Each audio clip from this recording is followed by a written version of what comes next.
Yo, what's going on? This your boy Big Miz from the zoo. And this story right here is about how cats in the chain gang, they be doing disappearing acts. What's up? What's going on? This is your boy Big Miz from the zoo. And I am back with another story. As y'all can see that I'm putting together my merch, new zoo company, you know what I'm saying? Y'all can see it good. You know what I'm saying? This is my merch from my company, New Zoo Company. And this your boy Big Miz from the zoo. Yo, this story right here. This story is about this cat named Daryl, right? But this dude pulled a disappearing act, you know what I'm saying, on his gang, his affiliation or whatever. Because when things get too hot for certain individuals or whatever, they choose to do these moves. And these moves in the Georgia prison system, they be catch-out moves, you know what I'm saying? And certain people do these moves, like old chain gang cats do these moves, like these catch-out moves, these finesse moves or whatever you want to call it, just to show people. But this dude, Daryl, his situation was a little bit different, man, because the gang that he was with was running over him. You know what I'm saying? Like, he was a cool dude. He was a solid dude. He was a cool dude. But the dudes that he was running with was barbaric. Like, they always double crossing somebody, triple crossing somebody, always trying to get down and get over on somebody. And once they saw what type of stuff Daryl was into, like, he already had been established before he got locked up. This dude was into doing real estate out in the free world. He had money stacked up. He already had a life ahead of him, and he was living in a home, married, everything. So when he dabbled into whatever he did on his end, his illegal activities that sent him to the prison, he already had some money set aside for himself after paying the lawyer fees and stuff like that, and got whatever deal that he got. I think he was doing like seven years or whatever. But when I met him, he was like down to his second, he had 2 more years to go. He had 2 more years to go, put it like that. And he was still living the chain gang life. He running things off the phone. He running schemes and scams. He got a mule bringing in the work for him, and he's paying them off. He's doing good. But the other dudes that he was running with, they was all flunkies. These dudes would be stealing in the dorm, you know what I'm saying, or brodying people, you know what I'm saying, like taking stuff from people that really didn't have no backing. And when they started seeing Daryl coming up, like, I will always notice when Daryl is out of the dorm, these dudes be talking about this cat like a dog, like they ain't even his homies. That's how they be kicking it. Like, if you near them or get an earshot of what they be saying about him, it seems like they talking about an op. You know what I'm saying? Somebody that they trying to get out the way, and not Daryl. But they're talking exactly about this individual that's taking care of them, making sure they eat every day and everything. You know what I'm saying? Like, I be seeing them going in there and asking for some clean socks from this dude. And he giving out socks, not to just one of them, to like 2 or 3 of them. You know what I'm saying? And he's feeding them every day. He got a community phone for these cats and everything. But they was plotting. They was plotting on him.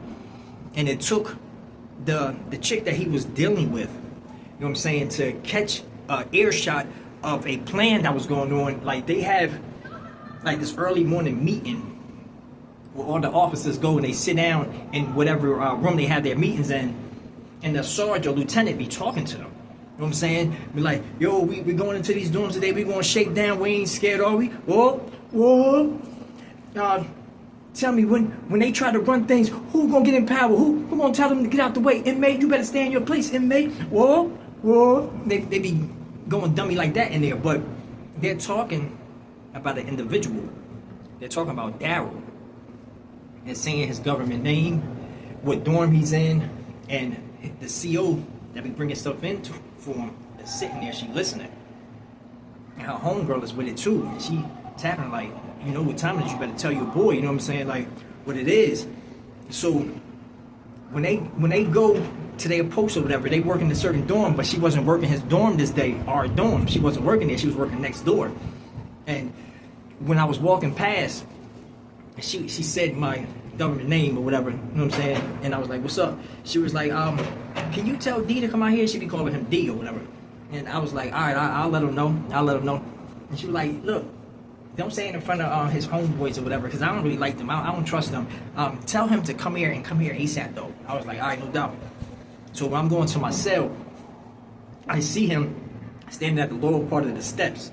He's standing, he talking to a couple of these little grimy individuals that she's talking about. And I was like, yo, fam, yo, D, look, check this out, Daryl. I'm like, yo, let me highlight you real quick. Pardon myself, fellas. Let me highlight you real quick. And he was like, yo, what's up, Jerz? What's going on? I was like, look, shorty out there, you know what I'm saying, outside the Sally port, she done walked over here. She said, get to her ASAP. She got to tell you something or whatever. He was like, all right, no doubt. Boom. Now, while he walked past, he told him to hold up. He started marching off. I went up the stairs, and I was standing right at the top, and I'm leaning down. I can still hear these dudes. They talking about, yo, we're going to get him today. We got to get him today. Before he find out, like, they might PI this nigga. They might put him on pending investigation, you know what I'm saying, for personal dealings, and he might take the whole shit with him. I was like, yo, these dudes, these some real fucking slime balls right here. Like, they talking about getting their own mans, or he might get hit to, I guess they rode a kite on him or something like that. That's how they having the briefing about him.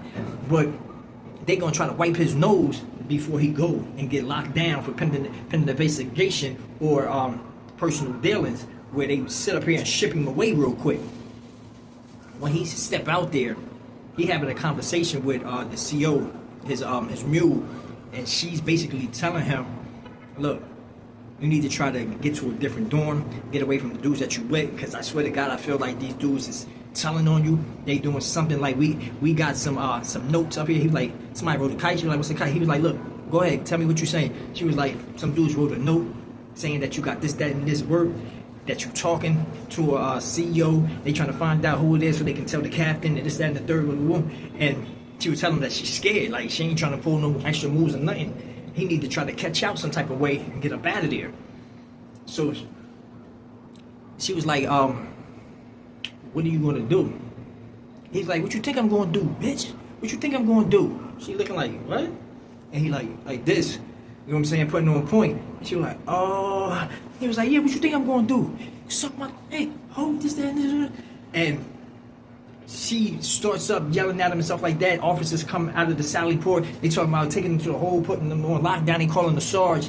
And he goes and leaves. He already had the pack that they brought in the day before. He had that on him. You know what I'm saying? Like, strapped on him. And he had his phone and everything. You know what I mean? And they go and they lock him up by the gate. He's on the small yard. They don't even see his homeboys and all that. So deep in a plotting situation, they don't even see that this dude is making his moves up out of there. He done did a slick little catch out move on these niggas one time, you know what I'm saying? Like, smooth got up out of there. They put the cuffs on him. He like, yeah. Because he already knew. He already knew that he was dealing with some grimy individuals. And he slipped through the cracks on that type of situation right there. Like, they was going to try to wipe his nose, and if it came down to it, they was going to pour that boy out, man. They was going to pour that boy out. But this is the only time that I saw somebody be so connected with the CEO, and the CEO loved and messed with him so much that she went above and beyond her job detail to go right to the dorm, tell him. He started yapping at her. She was like, all right, she picks up on the move. They going to lock him up right then so he don't get no pat down or nothing. Straight to the hole. And he gets to sit in the hole, get a whole nother plan going on. While he's in the hole, get a whole nother plan going on. She's coming through with the medical, like when it's time to give out medicine inside the hole. Some days or some weeks, she was working with medical and walking with him and talking to him, making sure he's straight, making sure he's good. He got his smokes, he got his eats, phone on smash, everything is good. You know what I'm saying? And this dude told her, yo, I'm not coming back on the compound. I got your number. I'm never going to forget your number. This, that, and the third. But I'm leaving from here. And he got away from the dude, yo. And to be for real, once I noticed what was going on, and they were waiting for him to come back in the dorm, like, yeah, we about to get this dude. We about to jam on this nigga. And the officers is coming back. I'm taking him to the hole or whatever. And one of the officers coming to the dorm and was calling for Daryl roommate say, yo, pack your roommate stuff up, man. Pack your roommate stuff. And they looking like, what? He was like, no, pack your roommate stuff. He done went to the hole. I'm gonna come and get his stuff in a minute. Well, go ahead and pack his stuff up. And I was like, yo, that was smooth, man. Daryl disappeared on them niggas, man. But remember, that's not a good thing. You know what I'm saying? Like, you can handle it different ways, but if you got to, disappear on them niggas. You know what I'm saying? Disappear on them niggas.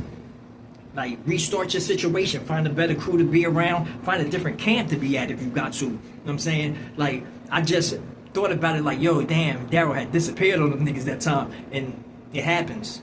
These are catch-out moves that inmates do inside the chain gang. This is your boy Big Miz from the zoo. Look, if you don't even want to go through these type of situations, man, don't do nothing stupid in these streets, man. And find yourself in somebody's county jail, prison, the chain gang. This your boy Big Miz from the zoo. Peace, y'all.